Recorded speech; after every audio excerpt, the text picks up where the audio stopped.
Gourdin sur l'épaule, peau de bête à la place du froc, fidèle au concept, c'est Get Busy. Get Busy numéro 4, 4 comme les 4 fantastiques, 4 comme les 4 saisons, 4 comme les 4 doigts de la main, 4 comme le 4 quarts. Envoie des nouveaux 4, on les lira la prochaine fois. Une émission sans David qui a été convoqué au tribunal, une émission sans Free Worker qui m'a envoyé un texto, il est dans le futur, il enregistre déjà la 100e. Une émission peut-être avec Eros tout à l'heure, on verra. Mais surtout une émission avec celui dont les mollets, forgés sur l'enclume du cyclisme, lui ont valu bien des jalousies dans le hip-hop. Cher. Bonjour. Comment ça va? Très bien. Et puis un invité qu'on ne devrait pas présenter, mais qu'on va présenter quand même. Un gars qui est arrivé dans le hip-hop comme un boulet de canon il y a plus de 20 ans et qui y est toujours, alors qu'on n'a plus du tout aucune nouvelle de Yannick. Un gars poli, voire courtois, qui peut discuter sans s'énerver avec ses pires détracteurs. Un gars qui rappe, mais qui a eu des parenthèses rock et électro aussi. Un gars qui a participé à des BO, qui a fait du cinéma, qui a joué au télo, au théâtre, qui a écrit 2 romans. Un gars qui a connu les sandwichs au caviar, les douches de champagne et les bastons de saumon fumé dans les majors, qui est retourné au confort spartiate de l'indépendance pour revenir dans les majors. Un gars qui en 2018 a sorti son 12e album, alors qu'on attend toujours le 3e album d'Arsenic. Un gars qui a tout perdu, sa femme, son gosse et son job. Un gars qui n'a plus rien à perdre. Un gars dont les albums sont des cathédrales, on les comprendra plus tard. Un gars pacifique, mais qui revient cette fois un peu plus énervé. Un gars que certains appellent Serigne Mbaye, Diziz la peste, Peter Punk, Diziz Dilla, mais que nous, on appellera Diziz. Comment ça va, Diziz? Bah, ça va très bien. Juste avant de passer la parole à Cher, je voudrais revenir sur un interview que j'ai vu de toi il n'y a pas très longtemps, où tu disais que plus jeune, tu accrochais dans ta chambre des images de rappeurs que tu découpais dans Get Busy. Donc je voulais savoir si tu n'as pas eu honte de jouer du ciseau dans un si noble magazine. Bah non. Non. Parce que Et puis déjà, arrête de mentir, parce que les seules photos que tu as dû découper, c'est celles de Julia Chanel. Déjà. Mais non. Non, parce qu'il y avait aussi il y avait Intox. Je me rappelle, il y avait Intox aussi. Il y avait, Je me souviens pas des autres. Qui était plus graphique. Mais bon, c'était dingue de pouvoir trouver ces... Parce que c'était pas comme aujourd'hui où le rap il était partout, on pouvait l'entendre partout. On était presque des archéologues, quoi. Fallait chercher là où on pouvait écouter du rap ou avoir quelque chose qui nous ramène à cette culture-là, quoi. Moi, j'étais tout seul dans ma chambre, donc Get Busy, je le relisais, je le relisais, je me tapais des barres, enfin bon, bref. Voilà, quoi. Donc moi, je voulais revenir vraiment, parce que, comme il l'a dit, tu as une longue carrière en vérité maintenant. Tu as fait énormément de choses. Et quand c'est comme ça, on oublie presque toujours les débuts. Revenir vraiment à tes tout débuts. Ouais. Bah, mes tout débuts, c'est ce que j'expliquais. Hein. C'est-à-dire que c'est l'époque de la fin de Radio 7, je dirais, le début de Radio Nova, de DJ Clyde sur Radio Nova, où moi je suis, et puis de Cachin sur M6 avec Rapline. Et donc moi, bah, je suis né en 78, donc je me prends toute cette culture-là, on va dire, en 91, 92, 93. Voilà, je suis fasciné par ça et comme n'importe quel gamin qui voit Bruce Lee et qui fait du karaté dans sa chambre après, bah moi je vois des rappeurs ou des... Et tu fais du karaté dans ta chambre. Voilà. Avec le survêt de fila. Et je commence à écrire des textes dans ma chambre et à me prendre pour un rappeur devant mon miroir comme n'importe quel mec qui commence, quoi, en rêvant de plus tard après pouvoir passer à la radio et tout. Et donc moi je viens d'Evry dans le 91, donc on est un peu loin de Paris et tout se passe à Paris, on va dire. Il y avait le DJ VR dans mon quartier qui lui mixait et qui allait acheter des disques à Ticaret et tout ça et tout, et qui mixait, mais c'était pas tout le temps au quartier. Donc moi j'essayais d'aller partout, quoi. Dès qu'il y avait un plan studio, un plan mixtape ou un petit concert ou n'importe quoi, bah, je montais tout le temps sur Paris. Et l'argent que j'avais à Noël, c'était 200 francs, on va dire. Et ben, je dépensais tout. Ouais, parce que j'ai 5 tantes. Okay. Donc tu vois, elles te donnent toutes 50 balles et voilà, ça te fait de l'oseille, quoi. Et donc après, comment t'en arrives à... Je pète les plombs et avant bête de bombe? Ok, alors comment j'en arrive à là? Alors au départ, j'intègre un groupe qui s'appelle Rimeur à Gage, avec JMD qui venait de Stein, il y avait FD Phénomène, Soupa Moussiman et Fouta Barge. Et il y avait aussi DJ Bomb qui faisait nos sons au départ et qui après a fait tous les sons de Troisième Œil. Et donc moi j'étais en école à Paris dans une école d'art. Et donc comment dire, il y a un gars qui s'appelait Lexda dans cette école-là qui faisait de la drum and bass et qui me dit ouais, il y a un pote à moi de Stein qui fait une compile, il cherche des rappeurs. Il savait que je rappais, donc on est partis ensemble à Stein et j'ai rencontré JMD et Lolo Boss Et voilà, j'ai rappé, ils ont kiffé, ils ont dit ok, on te met sur la compile. Et de là a commencé le début d'aventure réelle, quoi. Et après, j'ai continué avec JMD et on a sorti le premier EP, le premier vinyle, Ce que les gens veulent entendre, Bête de Bombe 1. J'ai signé avec Nouvelle Donne, qui venait de créer son label, et eux, c'était des mecs de chez moi. Et on a sorti sur une mixtape Nouvelle Donne 1, Je pète les plombs.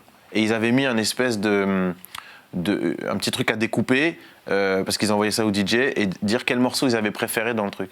Et beaucoup disaient Je pète les plombs. Donc du coup, on a décidé de le sortir en vinyle. Et là, après, ça correspondait à l'époque où Joey Starr avait son émission Skype OSS. Et il l'a tabassé en radio, et là, c'était parti. Et là, t'as pété le score. Dis. Ah ouais, là, c'était... En 2-3 mois, c'était n'importe quoi. Et ça, comment tu l'as vécu, d'être tout de suite projeté et d'avoir un succès, on va le voir un peu après, qui t'a peut-être dépassé. Ouais. Et j'ai envie de te dire que tout ça, ça t'a rapporté gros, mais ça t'a peut-être coûté cher aussi. Ah oui, ça m'a coûté... Pour moi, en fait, quand je regarde ma passion au départ, ça m'a coûté en fait plus cher. Parce que moi, j'écoutais Time Bomb à la radio. Et puis j'étais un fan d'NTM, d'IAM et tout ça. Donc c'était toute cette musique crédible, on va dire, pour parler comme un adolescent, et intègre, qui me plaisait et à laquelle je voulais appartenir. Sauf que je suis arrivé, et ça c'est des choses dont je n'avais pas conscience, au moment où Skyrock a commencé à vraiment jouer beaucoup de rap. Et du coup, je me suis vu du jour au lendemain propulsé comme un artiste underground qui rappait dans un certain milieu underground à la nouvelle coqueluche, la nouvelle star, le nouveau... Et du coup, il y avait un décalage entre ce que moi je voulais et ce que moi je proposais et la puissance que j'avais, enfin l'aura que j'avais, quoi. Et du coup, je me retrouvais en concert où j'avais des textes assez underground, truffés de gros mots ou de trucs, bref, avec des gens qui venaient en famille, avec le père, la mère et le fils, et donc je devais cacher, suce mon zob, enfin c'était très compliqué pour moi. Il pensait que tout ton répertoire était du niveau de Je pète les plombs 1, 2, 3, c'est 4, ça. 5. Mais même Je pète les plombs, à la base, quand tu regardes Je pète les plombs, c'est un morceau de Peura, c'est-à-dire que c'est un breakbeat un peu mal bouclé, avec un texte storytelling assez violent, assez drôle, mais assez violent. Mais c'est le clip qui le rend burlesque. Il a beaucoup de second degré. Ouais, c'est le succès surtout, parce que Oui. tu sais que n'importe quel titre de rap, à partir du moment où il atteint un certain nombre de ventes, de chiffres, de diffusion, que à la limite la ménagère de moins de 50 ans l'écoute, ou le kiffe en vacances aussi, Ouais. tu rentres dans une autre dimension, quoi qu'il arrive. Oui, même si c'est du Peura à la base. Mais quand même, quand tu prends les gros tubes de rap français dont Je pète les plombs fait partie, on va prendre le Mia par exemple. Le Mia, c'est quand même un sample de funk, où voilà, c'est assez. Alors que Je pète les plombs, enfin, c'est un morceau de Peura vraiment où il y a un peu de violence, ça tire, ça insulte, il y a des gros mots. Enfin, c'est pas le Mia, quoi. Mais pour que le clip puisse passer en télé, moi au départ, j'imaginais le clip vraiment Sanglant. pas sanglant, mais comme un film, quoi. On sort des guns, trucs, on y va, quoi. J'étais vraiment en mode Kaira à l'époque. Mais pour que ça puisse passer à la télé, on se dit non, ça, il faut pas, donc il faut censurer. Et donc, avec le réalisateur, Hervé Tissot, on se dit bon, bah, on va plutôt prendre le côté cartoon, et au lieu de mettre des guns, on va mettre des gros gourdins, Et là, tout de suite, parce que moi, j'ai pas conscience des choix que tu fais en images, comment ça impacte et comment ça te met dans une case ou dans une autre. Mais quand même, le texte, il y avait déjà l'humour dans le texte. Oui, bien sûr. Ah, c'est sûr qu'il y a du second degré et tout, mais tu vois, tu peux avoir du second degré à la, je sais pas quoi, un truc un peu comme Je pète les plombs, et Poulvord quand il fait C'est arrivé près de chez vous. C'est de l'humour, mais c'est un humour qui est un peu plus, tu vois, un peu plus grinçant. Ben, moi, j'imaginais le clip plus comme ça, sauf que c'était pas possible. Moi, je propose qu'on se le regarde, Je pète les plombs. Plaisir. Quand elle a répondu un truc qu'elle aurait pas dû dire. Pour qui tu te prends? Mais c'est normal qu'elle t'ait jeté de façon avec ta tête de con, t'as du tout lui acheter. Et là, je suis un beau black. Je pète les plombs, putain, je pète les plombs. Alors, t'es un beau black? Je t'assure, sans deck. On en parlait dans ta présentation, tu as 20 ans de carrière, quasiment. Ça s'est jamais vraiment arrêté, puisque si on regarde, tu as sorti des projets tous les 2-3 ans à peu près. Mais quand même beaucoup de trucs assez différents, avec des changements de direction. Tu as eu une période, enfin, en tout cas, tu as eu un album rock, tu as fait des trucs plus électro et tout ça. Est-ce que ça t'a pas desservi non plus, le fait d'avoir comme ça des changements de direction et que les gens se disent, est-ce qu'il sait où il va? Est-ce qu'il, tu vois, ça peut être mal perçu? Est-ce qu'il cherche ou est-ce qu'il sait pas où il va en fait? Mais moi, je sais pas où je vais. Et c'est ça qui m'intéresse. C'est-à-dire que, après, ça dépend ce qu'on cherche et ce qu'on regarde. Comme j'expliquais au départ, moi, j'ai cherché une espèce de reconnaissance et je pense que dans l'art, on est au départ dans le mimétisme. Donc moi, j'ai essayé de refaire, avec ma personnalité, ce que j'aimais chez les autres. C'est ce que j'ai fait quand j'ai voulu écrire des bouquins et quand là j'écris pour le cinéma. Je suis inspiré par le cinéma depuis longtemps. Il y a des films qui me plaisent, qui me touchent et j'ai envie de mettre moi ma personnalité et mon regard dans cet art-là.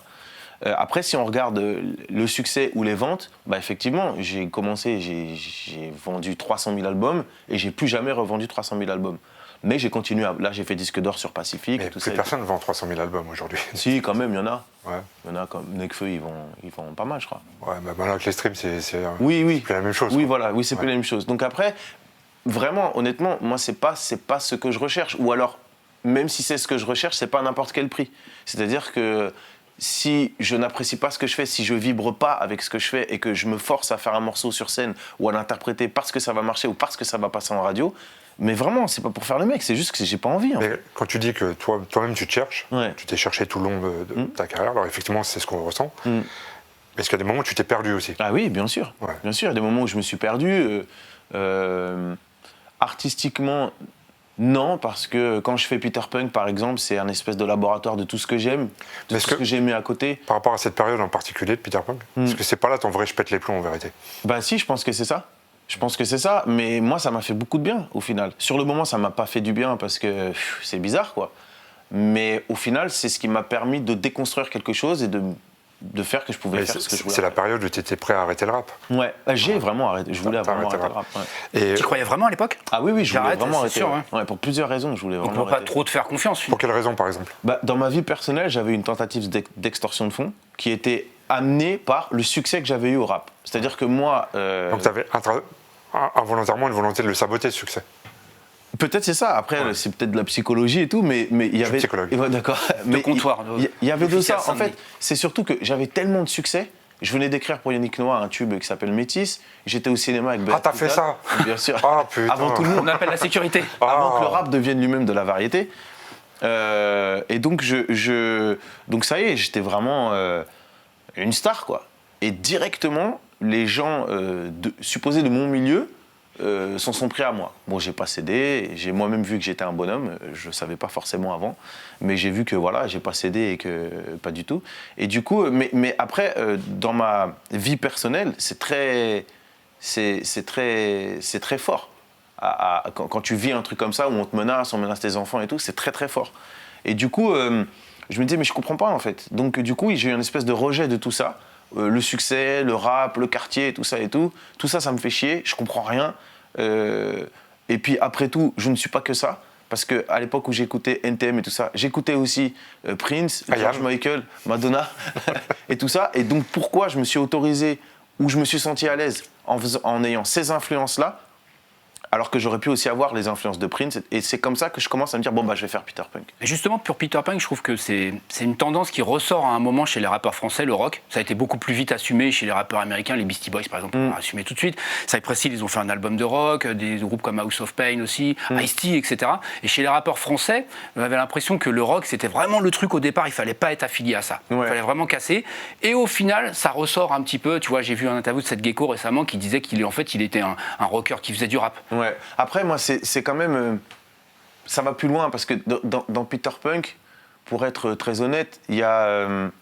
par exemple, on prend Ice-T qui fait du rock, ça reste le mâle noir hyper viril qui va poser avec des grosses guitares, Il fait du gangsta rock. Voilà, c'est ça. Alors que moi, quand je parle de Prince, quand je parle de David Bowie, ou que je parle de...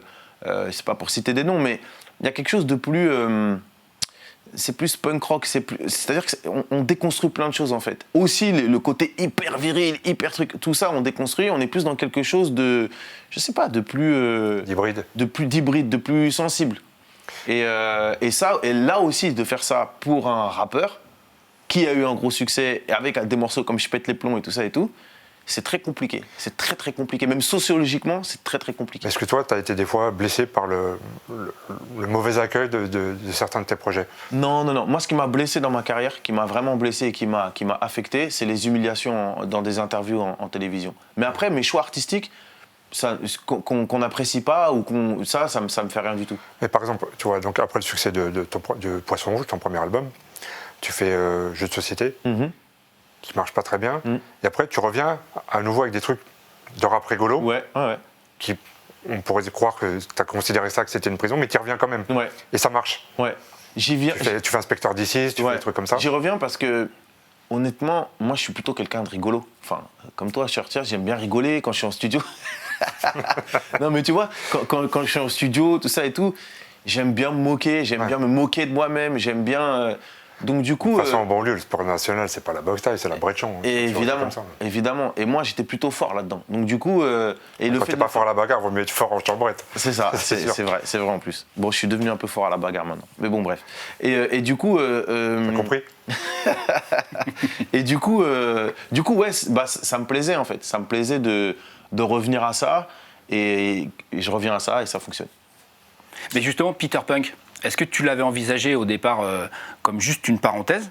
Tu t'es dit peut-être que je vais aller là-dedans, ou tu le savais peut-être pas, mais si par exemple tu avais connu le succès avec ça, cartonné autant, est-ce que tu te serais dit je suis sur une bonne voie, je continue là-dessus? Oui. Est-ce que c'est pas le fait que ça n'avait pas marché ou tu Parce que c'est vrai que les gens se sont dit ça. Ah, maintenant il revient au rap parce que son truc ça n'a pas marché et tout ça. Quoi, non, alors quand je suis revenu au rap, c'est comme j'explique dans le morceau Un frigo, un cœur et des couilles. En premier, c'est que j'avais besoin d'argent.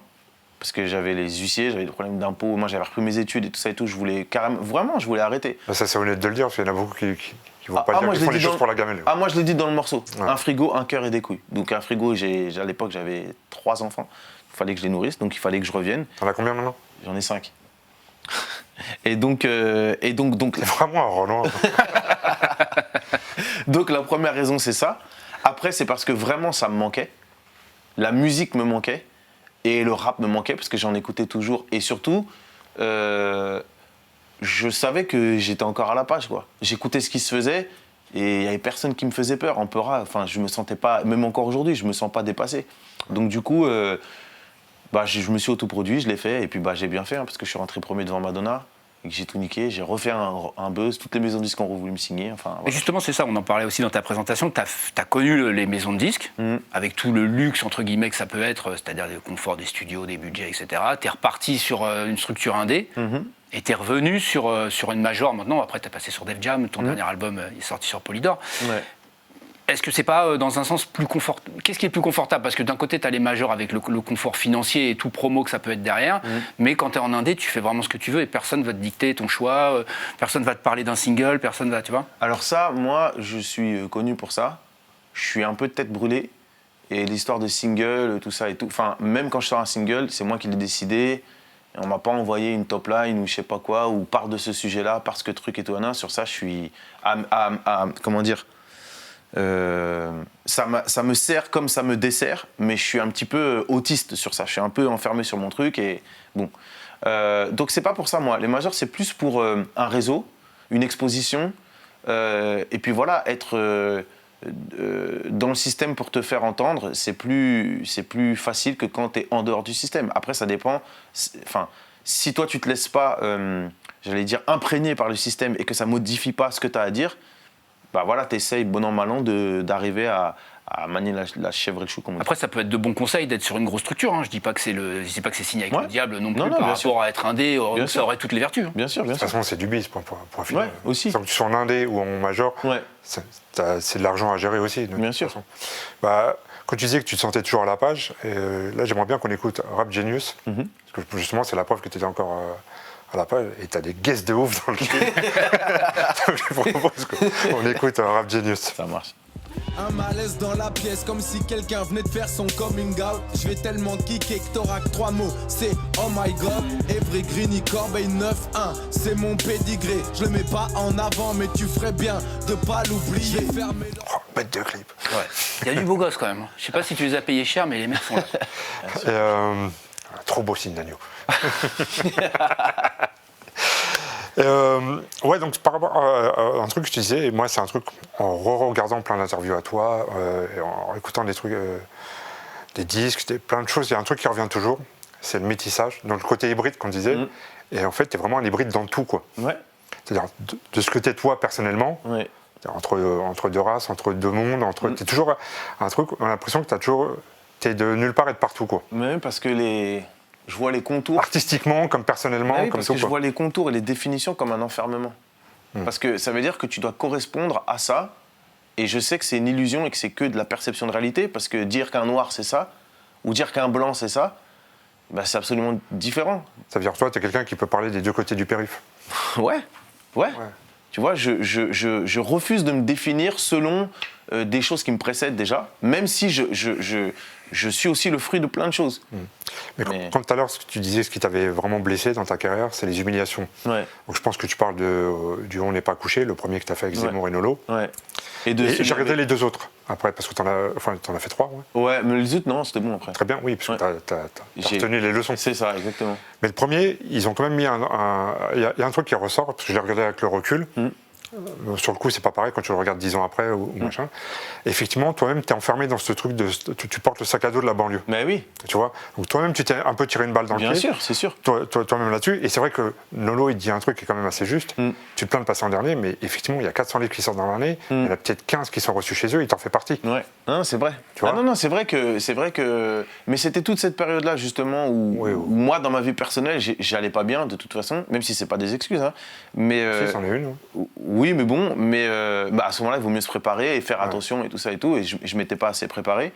Et du coup, je partais déjà avec un complexe d'infériorité, en fait. Au lieu de dire, j'ai écrit un bouquin, je fais ce que je veux, et voilà, c'est tout. Et moi, je venais j'ai écrit un bouquin, est-ce que j'ai le droit d'écrire un bouquin? Et ça, c'est le problème de beaucoup.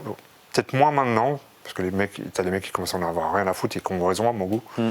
Mais toujours de ce truc-là,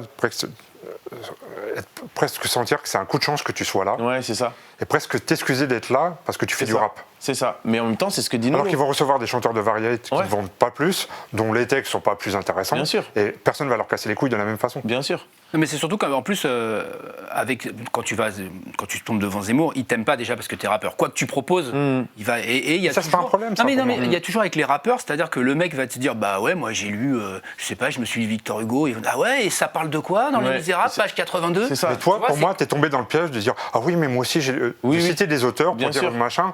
Comme si je passais mon bac, alors que je passe pas mon bac. Faire le singe savant. Ouais, tu vois. bien sûr. Et ça, c'est une erreur pour moi. Bien sûr. Les rappeurs doivent toujours prouver qu'ils sont cultivés, en fait. Ouais, mais parce que c'est cette espèce de... Non, je pense qu'eux-mêmes se sentent obligés. Oui, c'est ça. Et c'est ça que... Mais c'est cette espèce d'aura française ou de critères français qui fait une distinction entre... Déjà, rien que par l'orthographe.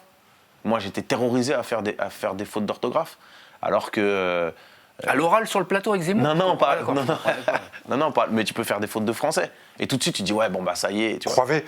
Voilà, par exemple. Je sais pas c'est quoi. Alors que les barbarismes ou les néologismes, ça enrichit la langue française.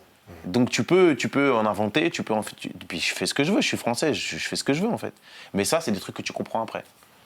Et il y a un truc souvent qui revient, alors en plus dans un de tes derniers titres là, où tu t'en parles vraiment clairement, mais c'est un truc récurrent chez toi, c'est l'abandon du père. Ouais. Et on a l'impression que tu as fait plein de choses en fonction de ça. Tu as fait beaucoup de gosses, parce que toi, tu étais un enfant unique. Ouais. Bien sûr. Il y a plein de choses comme ça. Bien sûr, même dans mon... Dans le morceau Mesquine, où tu parles de tout ce que tu pouvais pas avoir avec ta vie. Et là, dans une expression dans la vie, tu as fait tout. Cette consultation est gratuite. T'inquiète pas, tu nous dois rien. Non, mais quelque part, ce qui est fou, c'est que... Pour le Lexomil. C'est que la personne qui était la plus absente dans ma vie, quelque part, m'a éduqué, parce que je voulais tellement pas lui ressembler que je me suis construit à l'envers. Parce que même ton lien avec le Sénégal, il s'est pas fait à travers lui, il s'est fait à travers ton épouse. Exactement. T'expliquais. Non, bien sûr. Donc quelque part, il m'a éduqué alors qu'il n'était pas là, quoi. Mais je me suis construit à l'inverse. Ouais. Mais ouais, c'est... moi, je parle de ce qui me touche dans ma musique. Tu veux un mouchoir? Non, ça va, merci. Tu parlais tout à l'heure que tu écris actuellement pour le cinéma. Oui. C'est-à-dire, tu as le droit d'en dire plus ou... C'est pas que j'ai le droit ou pas le droit, mais c'est que je préfère parler des choses quand elles sont faites que quand elles sont en train de se faire. Parce que tu avais joué dans un film, tu as fait dans tes rêves. Ouais. Un film un peu autobiographique. Non, pas du tout. Un peu ton 8 Miles. Non, tellement pas. Je suis pas antillais. Non. Ah bon? Non. Je crois que tous les métis étaient antillais. Pas du tout. Mais c'est vrai que c'était encore justement une tentative de refaire ce qui a fonctionné aux États-Unis. Ah non, c'était pas terrible. Voilà. De ce qui a fonctionné aux États-Unis, de le refaire en France. C'est vrai que c'était pas foufou, mais moi c'est un premier pied au cinéma et avoir un premier rôle, Béatrice Dalle, tout ça et tout. Enfin, c'était cool. Puis j'ai rencontré Simon. Enfin, c'était cool. Ouais. Et par contre, ta plus grosse expérience en tant qu'acteur, c'est Othello. Ah oui, là c'était autre chose. Ouais. Là c'était vraiment autre chose parce que le théâtre, c'est pas le cinéma, quoi. On dit pas couper. Et puis quand tu joues avec Denis Lavant et que c'est du Shakespeare, Justement, C'est très chaud, quoi. peut-être que tu l'as déjà expliqué, mais moi je suis pas au courant. Comment tu te retrouves, comment on te propose de jouer du Shakespeare? Alors, dans cette période-là, après Peter Punk, tout ça, quand je sors le bouquin, il y a Paul Rondin, qui était directeur du théâtre de l'Odéon, avec Olivier Py, qui me propose de donner des cours à des élèves en réinsertion scolaire au théâtre de l'Odéon. Le théâtre de l'Odéon, c'est un des plus beaux théâtres de Paris, et c'est un lieu public. Et moi, c'est la raison pour laquelle je dis oui. C'est-à-dire que je vais aller dans ce beau théâtre et je vais avoir 2 heures avec des élèves et je vais pouvoir discuter et faire des trucs. Et du coup, pendant 3 ans, tous les mardis matins, je donnais des cours là-bas. Donner des cours, c'est-à-dire que je leur apprenais les mécanismes pour raconter une histoire. Donc je partais de leurs références à eux, quels sont vos films préférés. Et c'est là où, pour revenir Scarface. pour revenir au fait qu'on est conditionné par le milieu d'où on vient, c'est que tous me disaient Scarface, Menace to Society ou Le Parrain. C'est ouf quand même. Donc on croit avoir des choix, on croit être... mais tu choisis rien en fait, en fonction de là où tu es. Bon bref. Et donc Paul Rondin avait pour ami Razerka, qui est metteur en scène d'Othello, me dit elle recherche un Othello et je vais parler de toi, est-ce que ça te tente? Donc moi je dis oui. Parce que c'est Shakespeare et que... Sauf que, arrivé 2 jours avant les premières répétitions, j'ai pas appris mon texte, rien du tout. Et je me dis, bon, bah, je vais pas le faire parce que c'est vraiment trop grand pour moi, quoi. Et j'appelle mon pote qui me dit, mais non, t'es ouf, tu peux pas la mettre en galère au dernier moment. Et donc j'y vais. Et quand j'arrive le premier jour des répètes, je vois que Denis Lavant lui-même ne connaissait pas son texte. Donc ça m'a soulagé. Ça va être bien cette pièce, personne voilà. n'a le texte. On va improviser, t'inquiète. Freestyle. Et du coup, bah voilà, en 1 mois et demi, j'ai appris des pavés, des pavés, des pavés. J'ai commencé à apprendre à jouer plein de trucs. Enfin, c'est vraiment une expérience très très forte, même dans ma vie, qui m'a appris beaucoup sur moi-même. C'est ta seule expérience du théâtre, Othello? Ouais, c'est ma seule. Et pourquoi t'as pas récidivé, justement?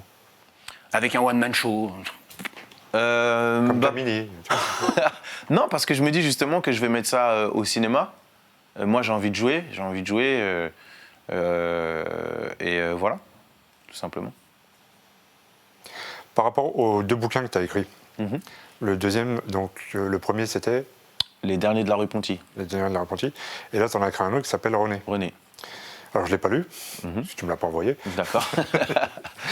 mais j'ai lu un peu le 4e de couvre, Mhm. et c'est encore un truc qui se passe en banlieue, Mhm. encore avec une espèce d'hybride, de machin, Mhm. et tu retombes quand même toujours là-dedans. Ouais, mais...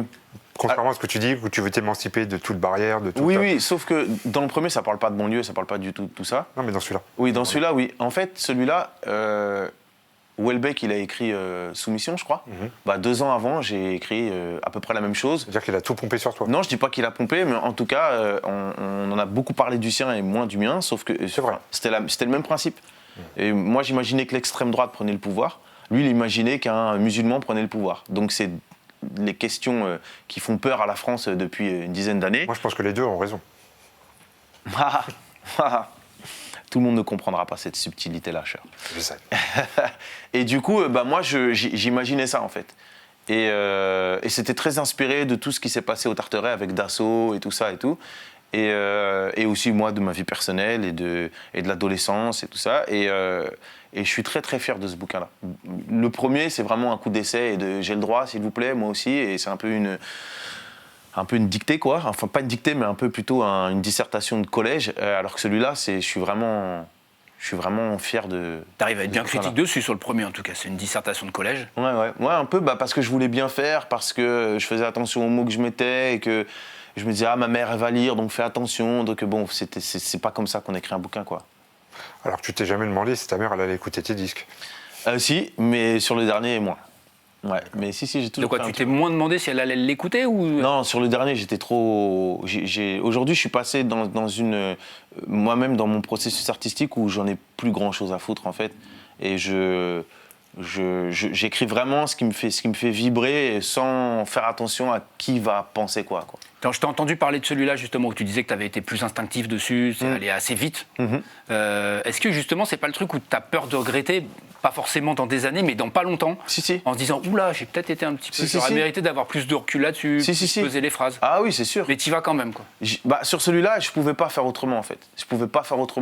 J'avais vraiment beaucoup trop de blessures et de colère Et heureusement que je fais de la musique et que j'ai eu ça, parce que je le dis souvent, moi je pense que je serais soit à Fleury ou soit en hôpital psychiatrique, parce que j'ai du mal à être adapté justement à ce monde, et j'ai plein de questions existentielles, beaucoup moins aujourd'hui.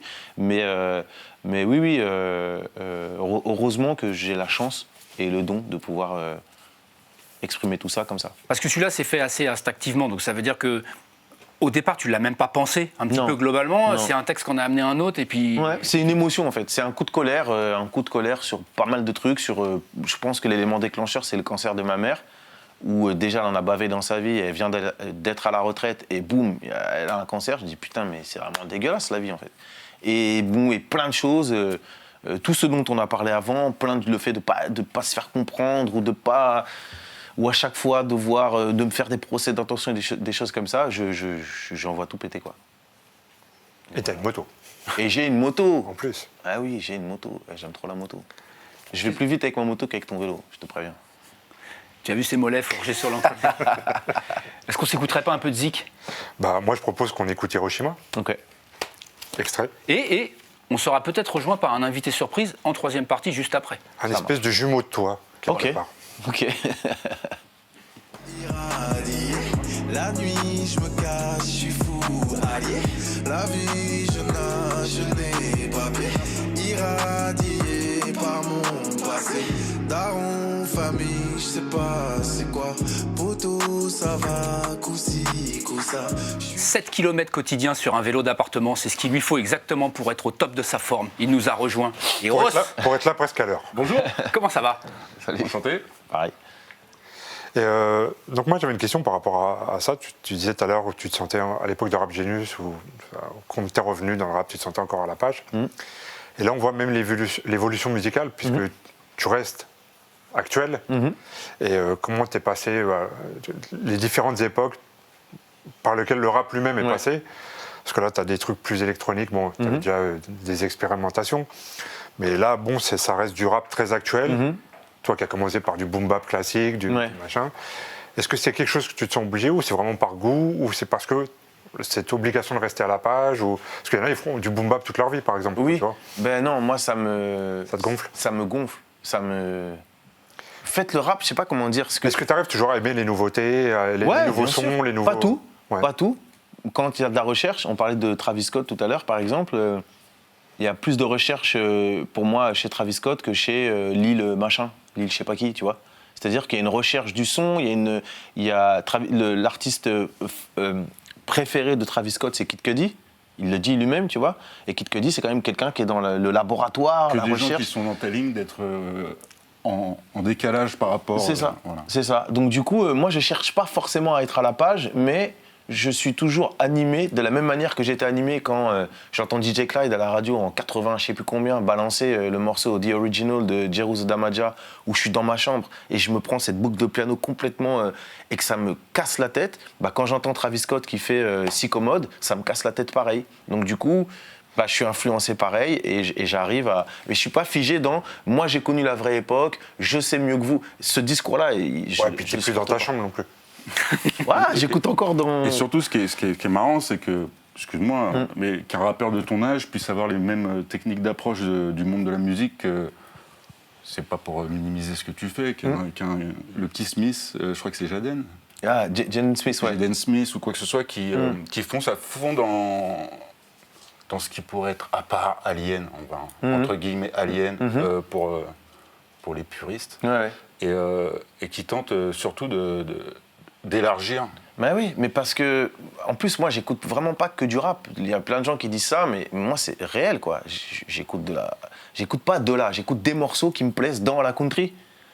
Ou dans le punk rock De la country. Moi, j'ai hâte de ton album country, si ça. Non, mais c'est vrai en plus, mais je vous jure. Santiago avec des serpents. Mais la country il y a est une des musique émotions proche du folk et de la bien blues, sûr, quoi. il y a des émotions dans la country. Un morceau de James Taylor qui s'appelle Fire and Rain, c'est absolument magnifique, c'est sublime. D'ailleurs, un des morceaux phares aujourd'hui en Amérique, c'est un noir qui chante et fait de la country, quoi. Voilà. Et il a été retiré du... Mais c'est quoi ce monde de merde?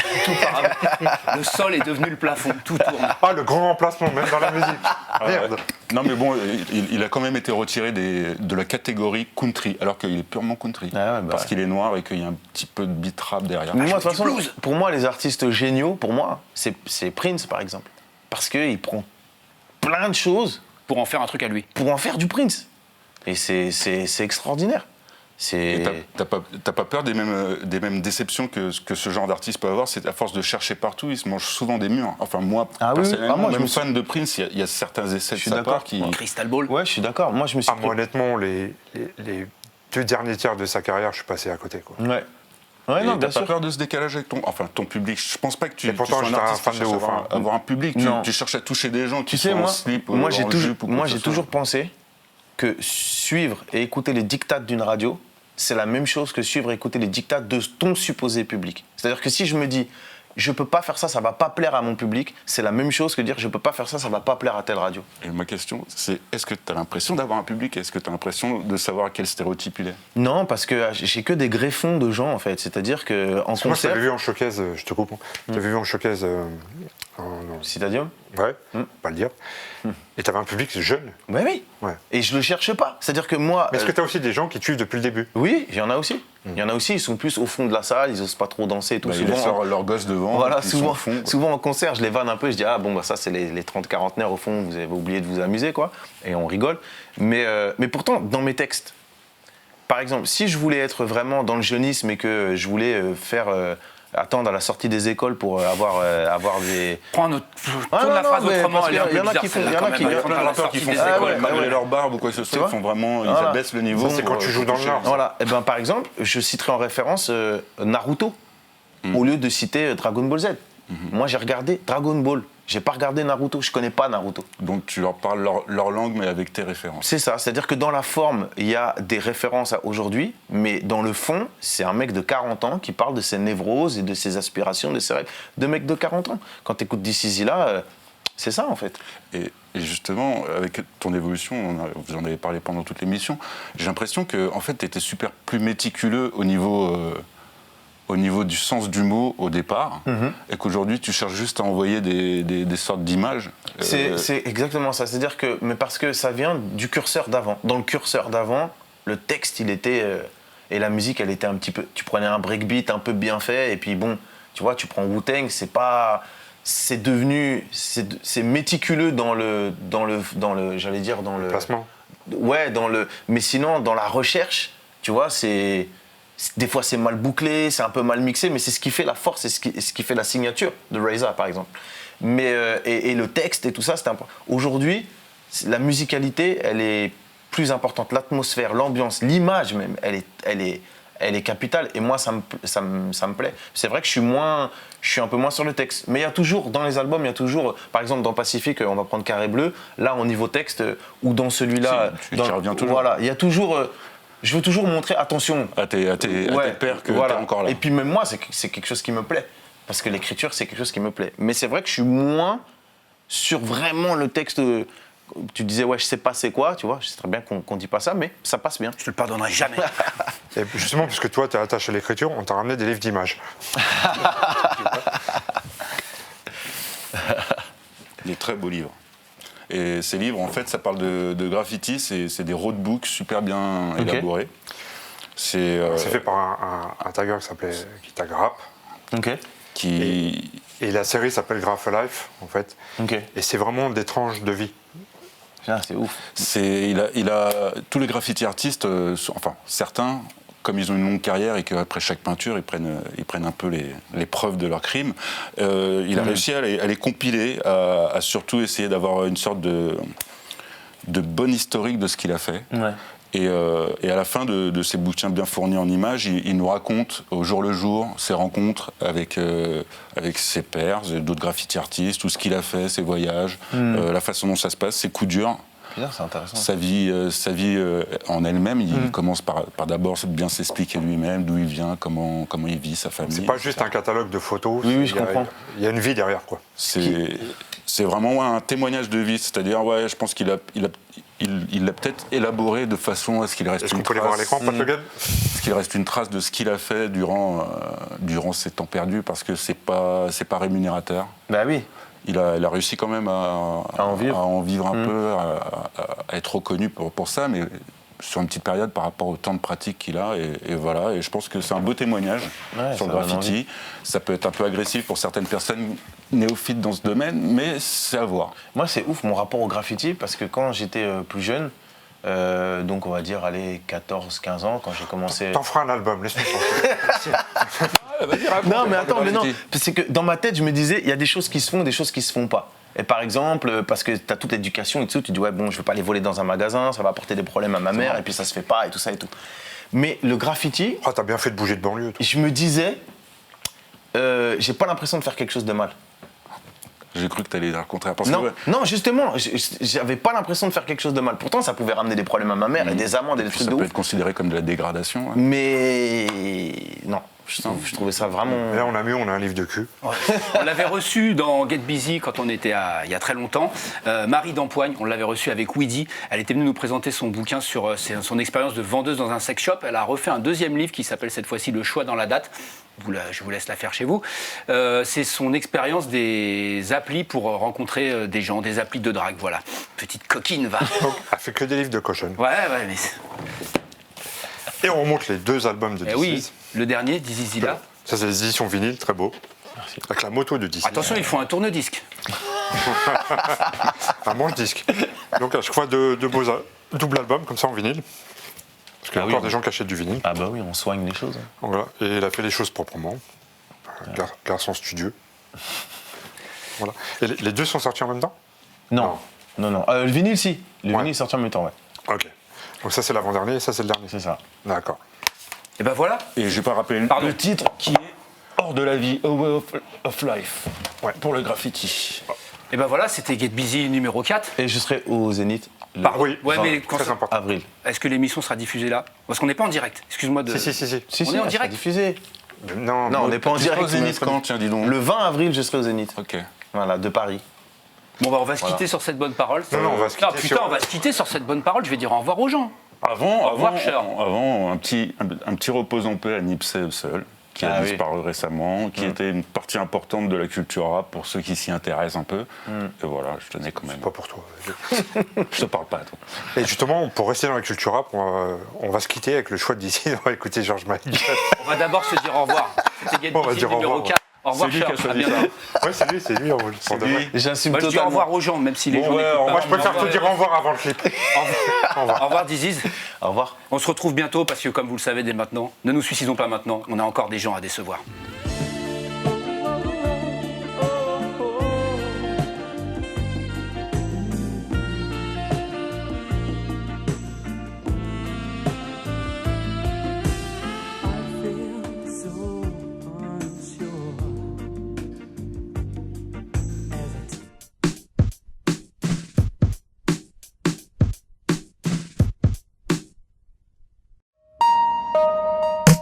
Click Sport, c'est toutes les semaines sur Click TV, c'est votre nouveau rendez-vous où chaque semaine, on vous propose de vous raconter ou de vous faire découvrir une légende du sport. Moi, j'ai plutôt vu ça comme, je sais pas, clic-clac, je sais pas.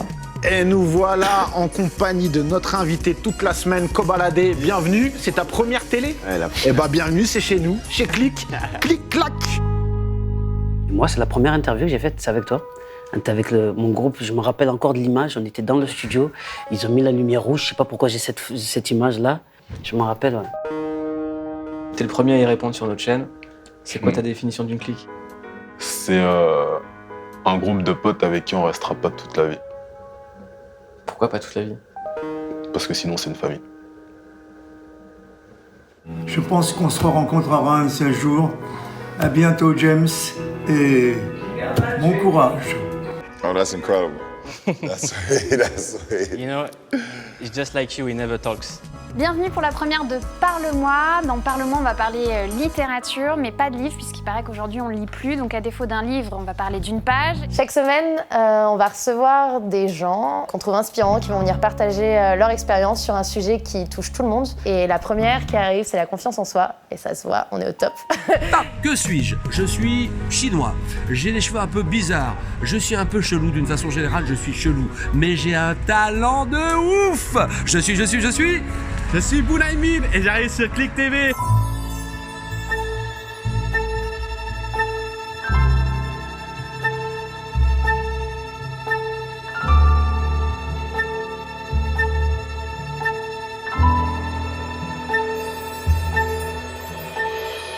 Salut, c'est Cut Killer et chaque semaine je vais vous présenter un album. Et cette semaine, Ready to Die de Notorious B.I.G. J'en fais bien. Mouloud, c'est pour toi. Reportage spécial en direct de la Somalie avec Jérôme Jarre ici.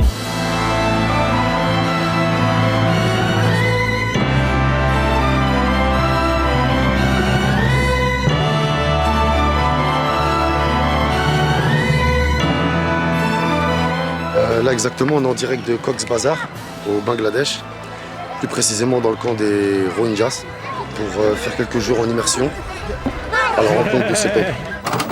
Moi j'avais un rêve et j'ai été jusqu'au bout de ce rêve et j'espère que vous aussi vous aurez des rêves et vous irez jusqu'au bout. Donc on touche ce bois là. Que t'as touché quand t'étais petit. Ouais, j'ai touché.